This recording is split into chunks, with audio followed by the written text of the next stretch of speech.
여러분 안녕하십니까, 진성호입니다. 여러분 기억하십니까? 이재명 민주당 대표의 부인 김혜경 씨의 경기도 법인카드 의혹을 폭로한 경기도청 전직 공무원 7급 공무원 A씨. 자, 이 각종 언론에 대서특필됐던 김혜경의 초밥 소고기 파동을 제보한 사람이 바로 이 전직 경기도 7급 공무원입니다. 그런데 이 사람조차도 이 국민권익위원회에서 공익제보자로 인정받고 난 뒤 한동안 언론에는 그 사실이 공개되지 않았습니다. 왜냐하면 신변보호라든지 여러가지 측면에서 대개는 공개를 하고 난 뒤도 섣불리 발표를 하지 않습니다. 또 전현희 전 의원이, 민주당 의원을 지낸 전현희가 지금 국민권익위원장으로 알박기를 하고 있기 때문에 아마도 이재명 대표를 고려해서 그랬는지도 모르겠습니다. 그런데 놀랄만한 일이 벌어졌습니다. 오늘 오후 국민권익위원회가 보도자료를 냈습니다. 그런데 여기에는 이 청담동 술자리 사건 제보자의 공익신고자 인정요건을 검토 중이라는 내용이 담겨져 있습니다.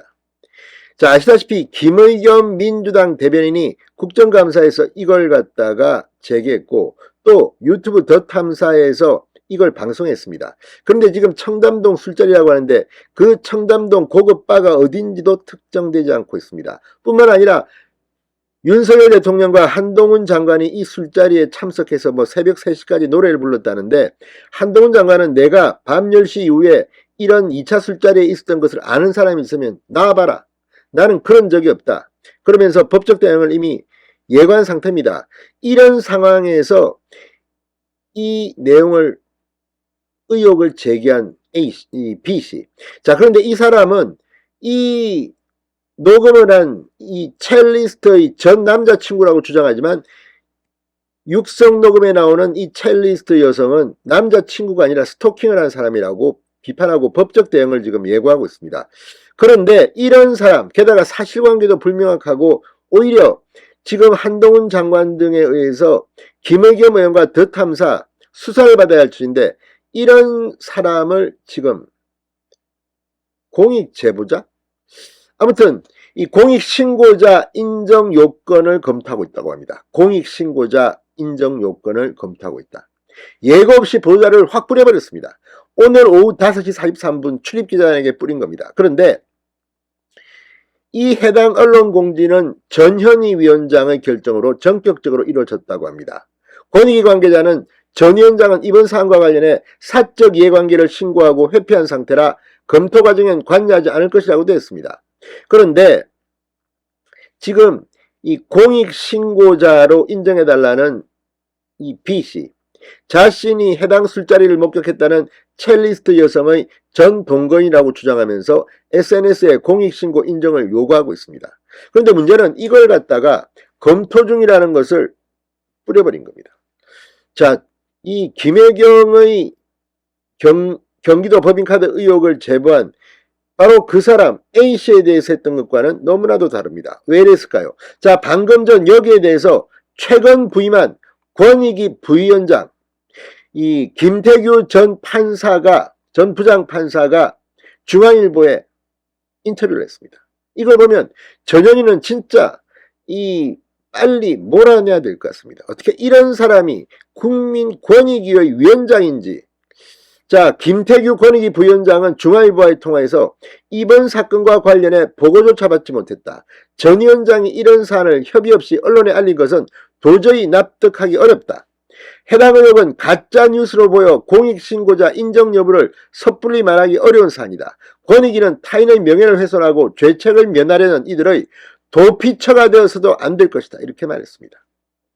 권익위 내부에서도 이 B씨의 공익신고자 인정 여부에 대한 부정적인 기류가 상당하다고 중앙일보는 보도합니다.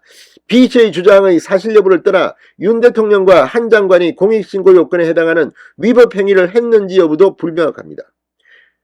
술집에서 노래를 불렀다. 이게 공익신고 요건에 해당할까요? 자, 공익신고자 보호법에 따르면 공익신고자는 공익침해 행위로 인정되는 471개 법률 위반 행위를 신고해야지 인정받을 수 있습니다. 권익위에선 B씨에게 관련 자료가 충분하지 않다며 서류 보완을 요청한 상태라고 합니다. 권익위 내부에서는 전 위원장이 이번 사건을 통해 정치 행위를 하고 있다는 비판도 나오고 있습니다. 이것도 감사원은 감사해야 합니다. 정말 이 전현희는 이 국민권익위원장인지 민주당의 무슨 지령을 받는 하수인인지 알 수가 없습니다. 이런 사람이 알박기를 하고 못 나가겠다고 버티고 있는 것. 이미 전현희 위원장은 지금 감사를 받고 있습니다. 아무튼 기가 막히는 일이 벌어졌습니다. 진성호의 융단 폭격 시작합니다. 전현희 권익위 위원장을 융단 폭격합니다. 방송에 앞서 아직 진성호 방송에 구독자가 아니신 분은 붉은색 구독 버튼 눌러주십시오. 더 좋은 방송으로 보답하겠습니다. 그러니까 국민권익위원회가 정치적 소굴이라고 비판을 받는 겁니다. 이미 이 과거에도 여러 건의 결정이 민주당의 이익을 위해서 전현희가 오버했다, 정당하지 않았다는 비판을 받고 있습니다. 추미애 전 법무부 장관의 아들 수사 때도 그랬고, 아무튼 지금 전현희는 이번엔 제대로 걸렸습니다. 자, 지금 이 첼리스트 뭐 남자친구 있다고 주장하는 B씨 지금 뭐 계속 떠들고 있는데 이걸 갖다가 보도하는 언론들도 제가 볼 때는 문제라고 생각합니다만, 아무튼 이번 건으로 해서 권익위의 내부 직원들의 불만도 폭발할지 모릅니다. 자, 참고로 지난 대선 기간 이재명 대표의 부인 김혜경 씨의 과잉 의전 의혹을 폭로한 전 경기도청 비서실 직원 7급 공무원 B씨의 경우 A씨의 경우 공익신고자로 인정했음에도 한동안 언론에 알리지 않았습니다. 이후 권익위 직원이 트위터에 해당 사실을 댓글로 남기며 공익신고자 인정 결과가 알려졌고 권익위는 뒤늦게 보도자료를 내며 여론의 비판을 받았습니다. 이번엔 거꾸로입니다. 이게 지금 공익신고자 인정도 되지 않았는데 검토 중이라는 걸 보도자료로 뿌렸습니다. 이게 뭐겠습니까? 전현희가 정치를 하고 있는 겁니다. 진성호의 융단 폭격이었습니다. 여러분 감사합니다.